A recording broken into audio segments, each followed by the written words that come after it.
Good morning, good afternoon, good evening. Welcome to Raven's Readings. I do readings twice a week from various classics. If you subscribe to my free Substack newsletter at ravensview.substack.com, you'll get notified of the next episode and can leave your comments and suggestions, and perhaps also browse my flash fiction writings or musings on the world. I will be reading to you from Very Good Jeeves. It's a collection of short stories written by P.G. Wodehouse in 1930. Jeeves, a very competent valet, and his hapless employer Bertie Wooster were characters in dozens of short stories by Wodehouse. The chapters are a bit long, so I'll split each one into 2 podcasts. Jeeves and the Impending Doom. It was on the morning of the day on which I was slated to pop down to my Aunt Agatha's place in Woolham, Jersey, in the county of Herts, for a visit of 3 solid weeks, and as I seated myself at the breakfast table, I don't mind confessing that the heart was singularly heavy. We Woosters are men of iron, but beneath my intrepid exterior at that moment there lurked a nameless dread. "Jeeves," I said, "I am not the old merry self this morning." "Indeed, sir." "No, Jeeves, far from it, far from the old merry self." "I'm sorry to hear that, sir." He uncovered the fragrant eggs and bee, and I pronged a moody forkful. "Why, this is what I keep asking myself, Jeeves. Why has my Aunt Agatha invited me down to her country seat?" "I could not say, sir." "Not because she's fond of me?" "No, sir." "It's a well-established fact that I give her a pain in the neck. How it happens I cannot say, but every time our paths cross, so to speak, it seems to be a mere matter of time before I perpetrate some ghastly floater and have her hopping after me with her hatchet. The result being that she regards me as a worm and an outcast and would gladly drop something on me from a high window. Am I right or wrong, Jeeves?" "Perfectly correct, sir." "And yet now she has absolutely insisted on my scratching all previous engagements and buzzing down to Woolham, Jersey. She must have some sinister reason of which we all know nothing. Can you blame me, Jeeves, that the heart is heavy?" "But no, sir. Excuse me, sir. I fancy I heard the front doorbell." He shimmered out, and I took another listless stab at the E in bacon. "A telegram, sir," said Jeeves, re-entering the presence. "Open it, Jeeves, and read the contents. Who is it from?" "It is unsigned, sir." "You mean there's no name at the end of it?" "That is precisely what I was endeavoring to convey, sir." "Oh, well, let's have a look." I scanned the thing. It was a rummy communication. Rummy, no other word. As follows: "Remember, when you come here, absolutely vital, meet perfect strangers." We Woosters are not very strong in the head, particularly at breakfast time, and I was conscious of a dull ache between the eyebrows. "What does it mean, Jeeves?" "I could not say, sir." "It says, 'Come here.' Where's here?" "You will notice that the message was handed in at Woolham, Jersey, sir." "Oh, you're absolutely right. At Woolham, as you very cleverly spotted, Jersey. This tells us something, Jeeves." "What, sir?" "I don't know. It couldn't be from my Aunt Agatha, do you think?" "Hardly, sir." "No, you're right again. Then all we can say is that some person, unknown, resident at Woolham, Jersey, considers it absolutely vital for me to meet perfect strangers. But why should I meet perfect strangers, Jeeves?" "I could not say, sir." "And yet, looking at it from another angle, why shouldn't I?" "Precisely, sir." Then what it comes to is that the thing is a mystery which time alone can solve. We must wait and see, Jeeves." "The very expression I was about to employ, sir." I hit Woolham, Jersey at about 4 o'clock and found Aunt Agatha in her lair writing letters, and from what I know of her, probably offensive letters with nasty postscripts. She regarded me with not a fearful lot of joy. "Oh, there you are, Bertie." "Yes, here I am." There's a smut on your nose." I applied the handkerchief. "I'm glad you have arrived so early," she said. "I want to have a word with you before you meet Mr. Filmer." "Who?" Mr. Filmer, the cabinet minister. He is staying in the house. Surely even you must have heard of Mr. Filmer? Oh, rather, I said, though as a matter of fact, the bird was completely unknown to me. What with one thing and another, I'm not frightfully well up in the personnel of the political world. I particularly wish you to make a good impression on Mr. Filmer. Oh, right-o. And don't speak in that casual way as if you supposed that it was perfectly natural that you would make a good impression upon him. Mr. Filmer is a serious-minded man of high character and purpose, and you are just the type of vapid and frivolous wastrel against whom he was most likely to be prejudiced. Hard words, of course, from one's own flesh and blood, but well in keeping with past form. You will endeavor, therefore, while you are here, not to display yourself in the role of a vapid and frivolous wastrel. In the first place, you will give up smoking during your visit. Oh, I say, Mr. Filmer is president of the Anti-Tobacco League, nor will you drink alcoholic stimulants. Oh, dash it. And you will kindly exclude from your conversation all that is suggested of the bar, the billiard room, and the stage door. Mr. Filmer will judge you largely by your conversation. I rose to a point of order. Yes, but why have I got to make an impression on Mr. Filmer? Because, said the old relative, giving me the eye, I particularly wish it. Not perhaps a notably snappy comeback, as comebacks go, but it was enough to show me that was more or less that, and I beetled out with an aching heart. I headed for the garden, and I'm dashed at the first person I saw wasn't young Bingo Little. Bingo Little and I had been pals practically from birth.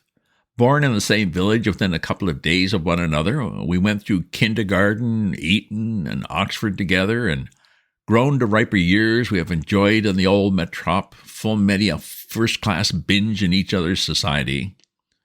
If there was one fellow in the world, I felt, who could alleviate the horrors of this blighted visit of mine, that bloke was young Bingo Little. But how he came to be there was more than I could understand. Some time before, you see, he had married the celebrated authoress Rosie M. Banks, and the last I'd seen of him, he had been on the point of accompanying her to America on a lecture tour.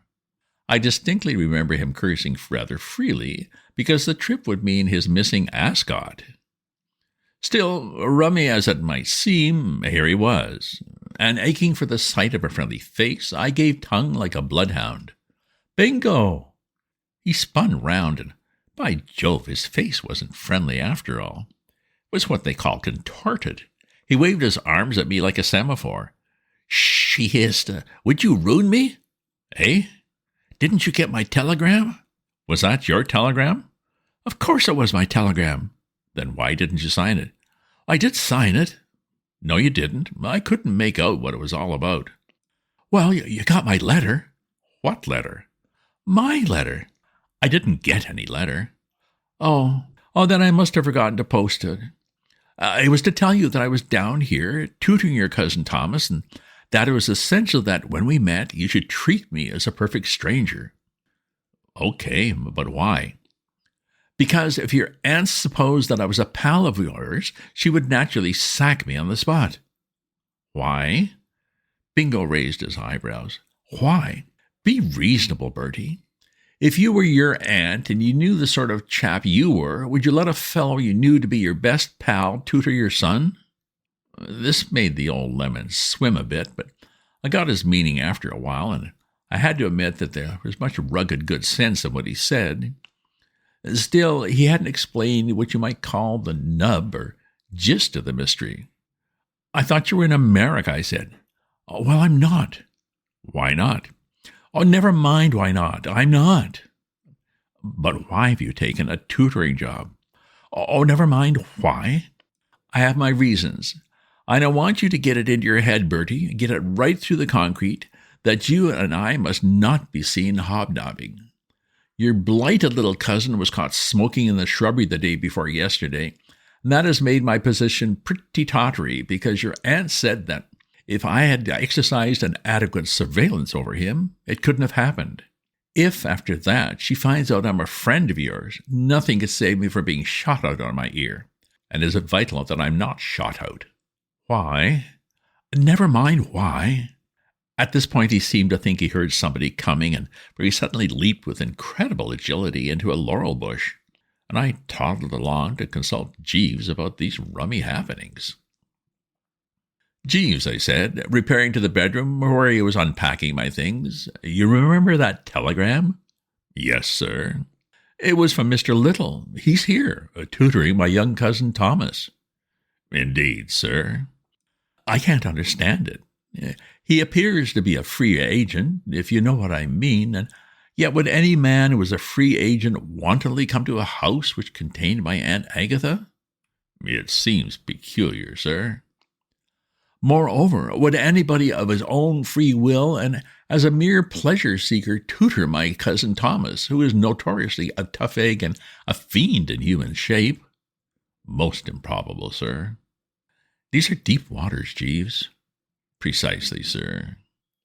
"And the ghastly part of it all is he seems to consider it necessary, in order to keep his job, to treat me like a long-lost leper, thus killing my only chance of having anything approaching a decent time in this abode of desolation.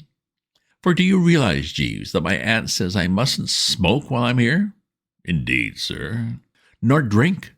"Why is this, sir?" "Because she wants me, for some dark and furtive reason which she will not explain, to impress a fellow named Filmer." "Too bad, sir."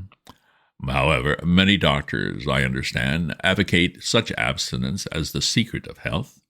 They say it promotes a freer circulation of the blood and ensures the arteries against premature hardening." "Oh, do they? Well, you can tell them next time you see them that they're silly asses." "Very good, sir."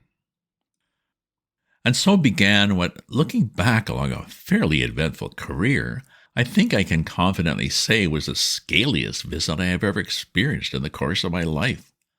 What with the agony of missing the life-giving cocktail before dinner, and the painful necessity of being obliged, every time I wanted a quiet cigarette, to lie on the floor in my bedroom and puff the smoke up the chimney, the constant discomfort of meeting Aunt Agatha around unexpected corners, and the fearful strain on the morale of having to chum with the Right Honorable A.B. Filmer, it was not long before Bertram was up against it to an extent hitherto undreamed of.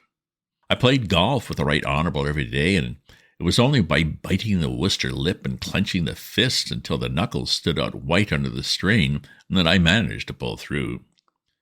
The Right Honorable punctuated some of the ghastliest golf I have ever seen with a flow of conversation which, as far as I was concerned, went completely over the top, and all in all, I was beginning to feel pretty sorry for myself when one night, as I was in my room listlessly donning the soup and fish in preparation for the evening meal, in trickled young Bingo and took my mind off my own troubles. For when it is a question of a pal being in the soup, we Woosters no longer think of self, and that poor Bingo was knee-deep in the bisque was made plain by his mere appearance, which was that of a cat which has just been struck by a half-brick and is expecting another one shortly. "Bertie," said Bingo, having sat down on the bed and diffusing silent gloom for a moment, "how is Jeeves's brain these days?" "Oh, fairly strong on the wing, I fancy. How is the grey matter, Jeeves? Surging about pretty freely?" "Yes, sir." "Well, thank heaven for that," said young Bingo, "for I require your soundest counsel. Unless right-thinking people take strong steps through the proper channels, my name will be mud." "Oh, what's wrong, old thing?" I asked, sympathetically. Bingo plucked at the coverlet. "I will tell you," he said.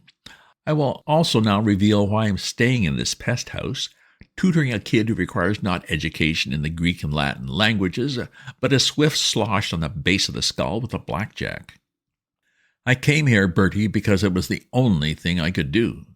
At the last moment before she sailed to America, Rosie decided that I had better stay behind and look after the little Pekingese. She left me a couple of £100 to see me through till her return. This sum, judiciously expended over the period of her absence, would have been enough to keep the Peak and myself in moderate affluence. But you know how it is." "How what is?" "Well, when someone comes slinking up to you in the club and tells you that some cripple of a horse can't help winning, even if it develops lumbago in the bots 10 yards from the starting post. I tell you, I regarded the thing as a cautious and conservative investment. Ah, you mean you planked the entire capital on a horse? Bingo laughed bitterly. If you could call the thing a horse. If it hadn't shown a flash of speed in the straight, it would have gotten mixed up with the next race. It came in last, putting me in a dashed delicate position. Somehow or other I had to find the funds to keep me going, so that I could win through till Rosie's return without her knowing what had occurred. Rosie is the dearest girl in the world, but if you were a married man, Bertie, you would be aware that the best of wives is apt to cut up rough if she thinks that her husband has dropped 6 weeks' housekeeping money on a single race. Isn't that so, Jeeves? Yes, sir. Women are odd in that respect. It was a moment for swift thinking, and there was enough left from the wreck to board the Peak out at a comfortable home. I signed him up for 6 weeks at the Cozy Comfort Kennels at Kingsbridge, Kent, and tottered out, a broken man, to get a tutoring job. I landed the kid Thomas, and here I am. It was a sad story, of course, but it seemed to me that awful as it might be to be in constant association with my Aunt Agatha and young Thomas, he had got rather well out of a tight place. All you have to do, I said, is to carry on here for a few weeks more, and everything will be oojoo cum spiff. Bingo barked bleakly. A few weeks more. I shall be lucky if I stay 2 days. You remember I told you that your aunt's faith in me as a guardian of her blighted son was shaken a few days ago by the fact that he was caught smoking. I now find that the person who caught him smoking was the man Filmer. And 10 minutes ago, young Thomas told me that he was proposing to inflict some hideous revenge on Filmer for having reported him to your aunt. I don't know what he's going to do, but if he does it, out I inevitably go on my left ear. Your aunt thinks the world of Filmer and would sack me on the spot. And 3 weeks before Rosie gets back. I saw all. Jeeves, I said. Sir. I see all. Do you see all? Yes, sir. Okay, then flock around. I fear, sir. Bingo gave a low moan. Oh, don't tell me, Jeeves, he said brokenly, that nothing suggests itself. Nothing at the moment, I regret to say, sir. Bingo offered a stricken woofle like a bulldog that has been refused cake. Well, then, the only thing I can do, he said somberly, is not to let the pie-faced little thug out of my sight for a second. Absolutely, I said. Ceaseless vigilance, eh, Jeeves? Precisely, sir. But meanwhile, Jeeves, said Bingo in a low, earnest voice, you will be devoting your best thought to the matter, won't you? Most certainly, sir. Well, thank you, Jeeves. Not at all, sir. I will say for young Bingo that once the need for action arrived, he behaved with an energy and determination which compelled respect. I suppose there was not a minute during the next 2 days when the kid Thomas was able to say to himself, "Oh, alone at last." But on the evening of the second day, Aunt Agatha announced that some people were coming over on the morrow for a spot of tennis, and I feared that the worst must now befall. Young Bingo, you see, is one of those fellows who, once their fingers close over the handle of a tennis racket, fall into a sort of trance in which nothing outside the radius of the lawn exists for them. If you came up to Bingo in the middle of a set and told him that panthers were devouring his best friend in the kitchen garden, he would look at you and say, "Oh, huh?" or words to that effect. I knew that he would not give a thought to young Thomas and the Right Honourable until the last ball had bounced, and as I dressed for dinner that night, I was conscious of an impending doom.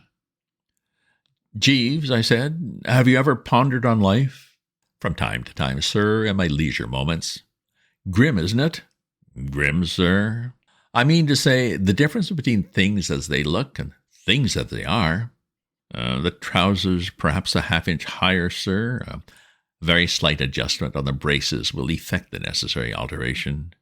You were saying, sir?"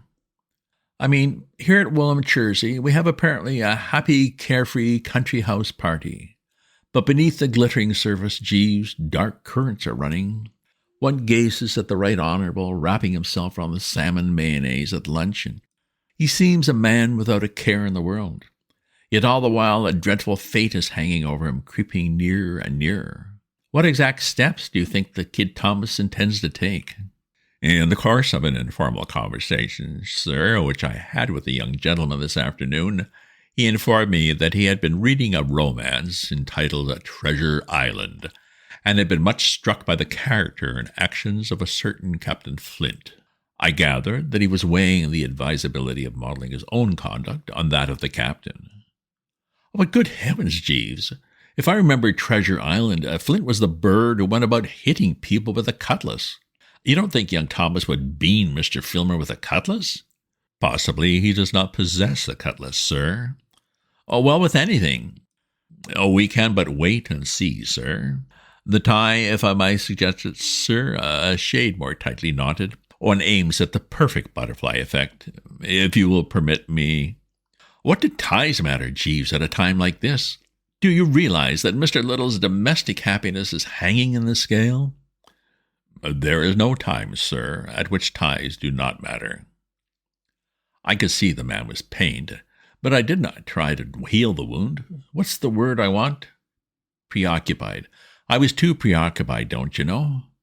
And distrait, not to say careworn. End of episode. I'll pause here. It looks like there's a disaster of some sort on the horizon. Hopefully Jeeves will come to the rescue when needed. Just a reminder, if you subscribe to my free newsletter at ravensview.substack.com, you'll get notified of my updates as soon as they're ready. If you enjoyed this reading or have other classics you'd like to hear, leave me a comment. And remember to share this with your friends. Ta-ta for now.